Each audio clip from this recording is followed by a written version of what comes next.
night. Apparently it kind of feels like live at the Apollo compared to last week. It's like everybody's shown up specifically to hear me speak. Wow, isn't that wonderful? I'm sure you all made a special effort because it was my first time, and I don't know whether you've come to celebrate or to heckle.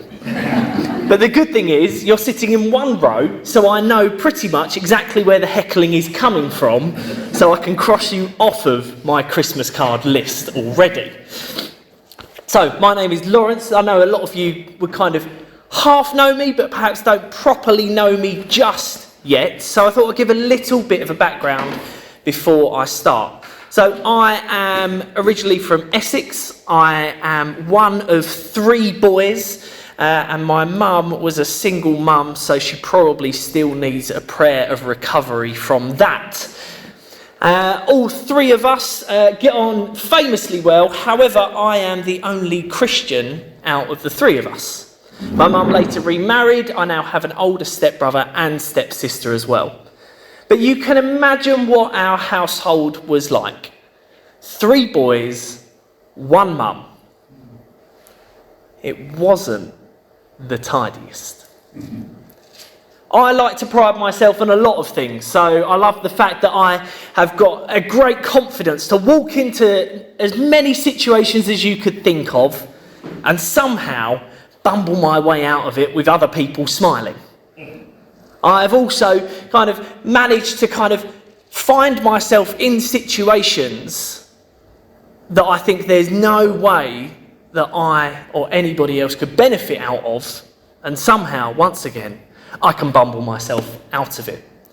I've also gone to kind of college and school, and I managed to get away with not doing much homework because I could always convince the teacher that there was a way for me to get out of it. Have you noticed a common theme here?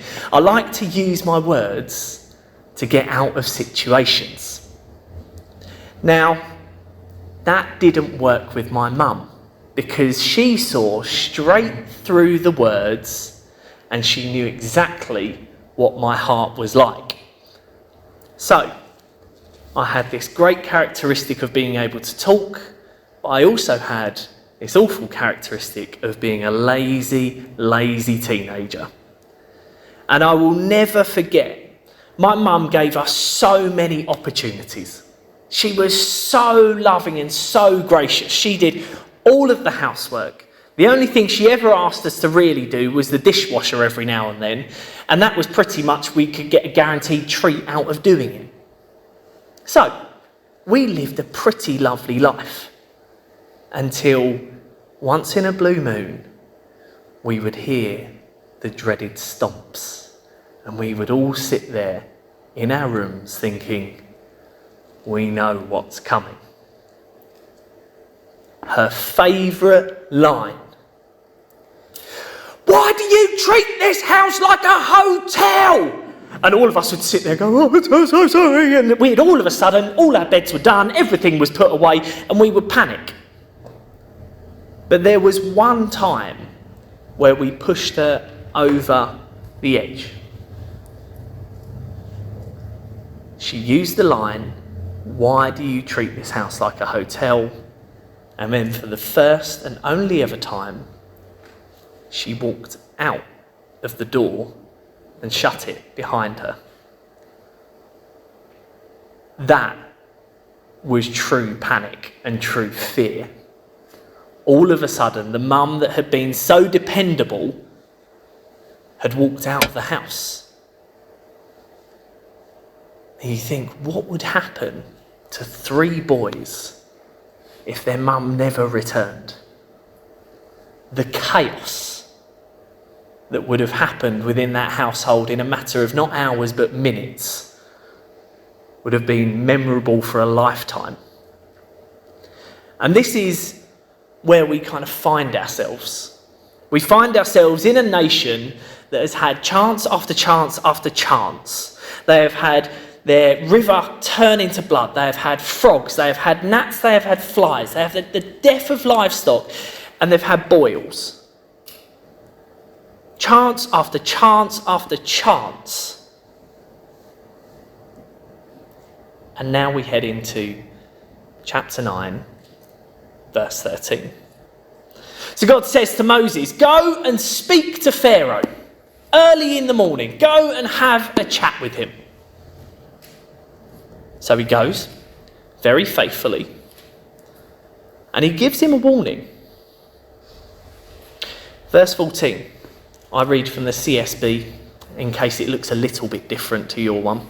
But verse 14 says, for this time I'm about to send all my plagues against you, for your officials and your people. Then you will know there is no one like me on the whole earth. This is God saying, I could have squashed you a very, very long time ago. I could have walked out of this house a very, very long time ago. So he's literally told him, this is what I can do. Look at what has happened. But then, what happens next is he goes even further. In verses 18 to 21, if you look down with me, it says, tomorrow at this time, he even gives a specific time. I will rain down the worst hail that has ever occurred in Egypt from the day it was founded until now. Therefore, give orders to bring your livestock and all that you have in the field into shelters. Every person and every animal that is in the field and not brought inside will die when the hail falls on them. What a gracious God. A nation that is against God, and he's saying, I'm giving you a warning. Go and do this. Then in verses 23 to 25, we actually see the hail comes. And it is not this pitter-patter that we hear on the windows here in England. I remember when I was younger watching a hailstorm over in, I believe it was America. These things were coming down like footballs, smashing windscreens, breaking things apart. But there were Egyptians that heard this warning and didn't just leave their livestock in the fields. They left their servants out there. What kind of a nation is this? I am warning you, it is coming. And they refuse to even bring their own servants into their houses. What I find absolutely amazing is it talks about the land of Goshen. The only place in verse 26, the only place where it didn't hail was in the land of Goshen, where the Israelites were. Imagine being an Egyptian and you can see in the distance, because it's only about 15 to 20 miles away, looking over the hill, and you're sitting there watching your whole life ruined. And just over the hill, they're having a nice little barbecue, enjoying the sunshine, telling stories of old, and sleeping peacefully.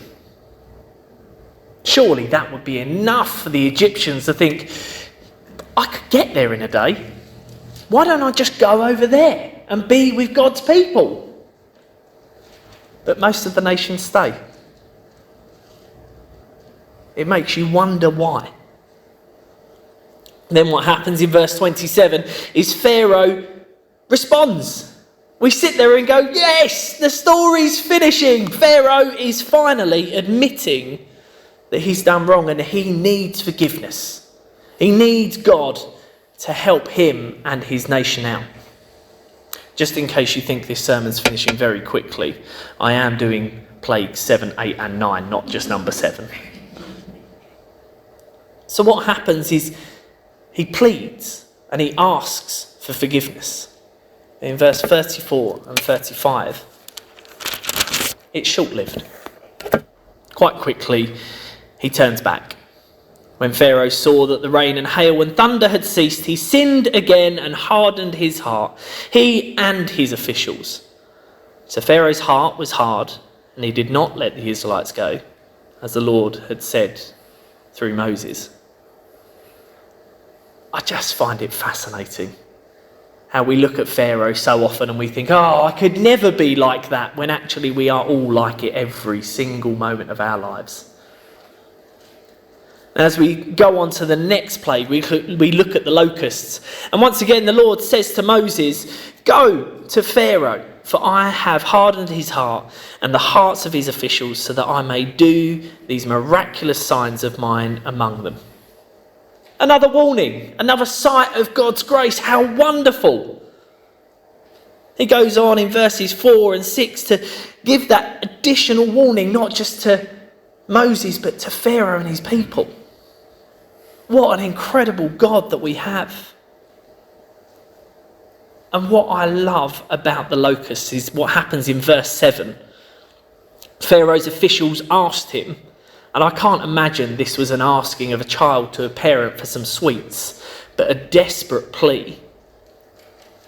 How long must this man be a snare to us? Let these men go so that they may worship the Lord their God. Don't you realise yet that Egypt is devastated? They are pleading with Pharaoh just to get this God that is doing these amazing things out. Just go. I don't want to see these people. Why are you holding them here? Do you not realise that we have become the prisoners? Madness. Once again, this whole story is just boggling to the mind. Then Pharaoh wants to bargain in verse 10. Okay, you can have that, but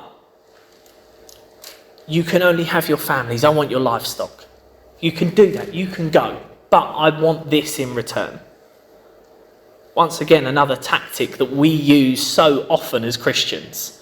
Okay, God, I'll do this if you do this. It's amazing that a book 3,500 years ago can be so relevant to us today. And then what happens is, in verse 12, every crop is destroyed. Everything. Their livestock's gone, now their crops have gone. Another side note is I love the fact that there is every little detail in the Bible, because you think surely the hail destroyed everything. But if you look back at chapter 9 verse 32, it literally says, oh, it destroyed these crops, yet it wasn't season for these crops yet, so they came later. You think, wow, the detail, incredible. I love it. One thing that we may miss in the plague of the locusts is that this doesn't just hit Egypt and not Goshen. This one is hitting everywhere. So this is not a matter of God choosing a specific people, but maybe he is giving a chance for others to join his specific people. We don't know whether every single person in Goshen was actually somebody that feared the Lord or not. Maybe he was giving them a chance to realise that they've got time to clock onto that. Now verse 16. Pharaoh, he gets it right. Yes, he's sinned. He's realised his sin. We're there, finally. Look at what it says. Follow with me. When he says, Pharaoh urgently sent for Moses and Aaron and said, I've sinned against the Lord your God and against you. He's on his knees. He is pleading. He is so desperate for God to forgive him. Is he? I think quite quickly we realise that he still wants his own name to be exalted alongside God's. Now for the final plague, as we look at darkness, this one's quite a terrifying one. We often think, oh, it got really dark for a few days, It must have been really hard living by lamplight. But I think it was a little more than that. This time God doesn't send a warning. Moses doesn't go to Pharaoh. He comes in, and the whole land is dark. What terrifies me is in verse 21, it says that there will be a darkness over the land of Egypt, a darkness that can be felt. It later says that the darkness was there for 3 days, yet they did not move from where they were. I don't believe that this was just a darkness of the night, but perhaps a darkness of the heart as well. They were unable to even get up from where they were. This was a depression across the whole of Egypt. Once again, Goshen isn't affected. There is a land of darkness and depression over one side, and Goshen has still got his barbecues ablaze. Surely it is time to make the trek, the 1-day trek from the darkness to the light. But weirdly, so many people stay. So many people decide not to turn. Now in verse 24, he carries on demanding for things to be on his own terms.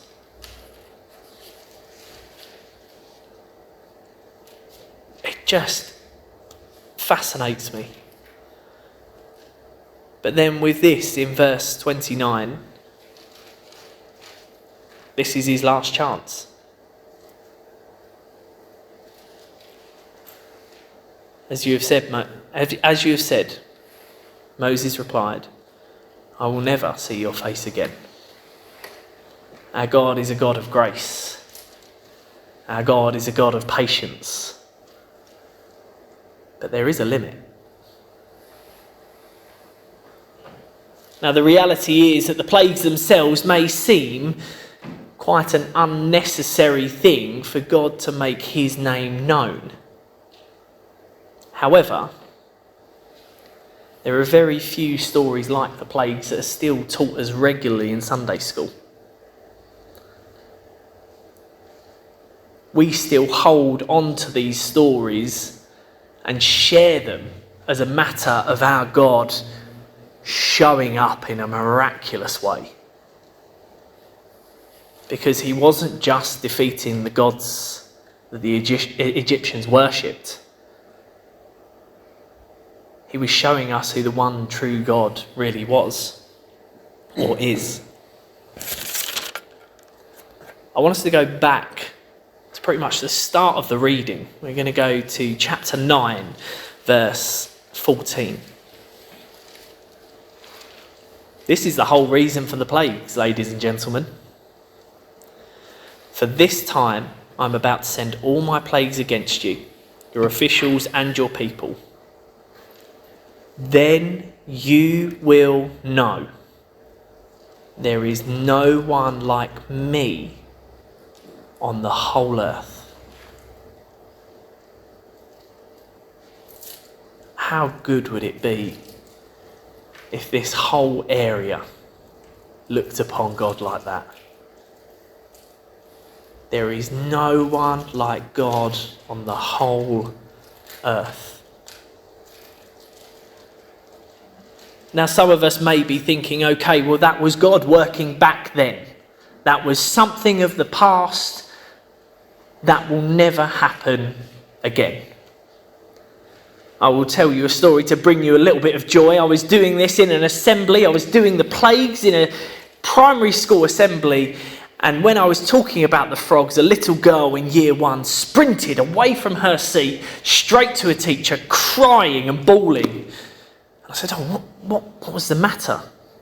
And she said, well, the little girl thought that when she got home, her whole house would be overtaken by frogs. I thought, well, Maybe I could have phrased a few things in a different way then. And then the head teacher approached me afterwards and he said, "Laurence, I need you to confirm to the whole school that God would never do that again, would he?" And I thought, wow, that's a question I don't want to answer in front of a load of 5-year-olds. Because the reality is, if we look at Revelation 16, it tells us that John has had a vision. And it says in chapter 16 and verse 17 onwards, it says, "Then the seventh poured out his bowl into the air, and a loud voice came out of the temple from the throne saying, 'It is done.' There were flashes of lightning, rumblings and pearls of thunder, and a severe earthquake occurred like no other since the people have been on earth." What was it the storm was told to be like? No other storm that ever happened since the land of Egypt was found. And then it goes on to say, "So great was the quake, the great city split into 3 parts, and the cities of nations fell. Babylon the Great was remembered in God's presence. He gave her the cup filled with wine of his fierce anger. Every island fled, and the mountains disappeared. Enormous hailstones, each weighing about 100 pounds, fell from the sky on people, and they blasphemed God for the plague of hail, because that plague was extremely severe." We are never in a time or a place where God's power cannot be shown. Sometimes we forget that God is as powerful as in Exodus as he is today. And we need to realise that he doesn't need us to make his name known today. He doesn't need us to be doing anything specific. He can do it all. He can create frogs to come out of nowhere. He can push the wind so that locusts come and eat every single crop. He can bring down hail the size of cars if he fancies it. But he's chosen us. Right now we are his people. And so often we forget that we have this grace. He is showing his power to all the earth through us. What an incredible position we hold. We are the choice of the King. We are the choice of the God that created the earth. So today as we leave, I don't think I want you leaving here thinking, "Oh, wasn't it so lovely to hear Laurence's first sermon at Christchurch Baldock?" Or, "How awful was that? I never want to go to another one of them again." What I want you to think or know is that we have a God that revealed himself in such a manner that we teach it and live by it 3,500 years later. And what I'd love you to do is just take a moment to just remind yourself of God's grace over your life, over the fact that he is the powerful King that can do whatever he wants. Yet he has called you by name. Amen.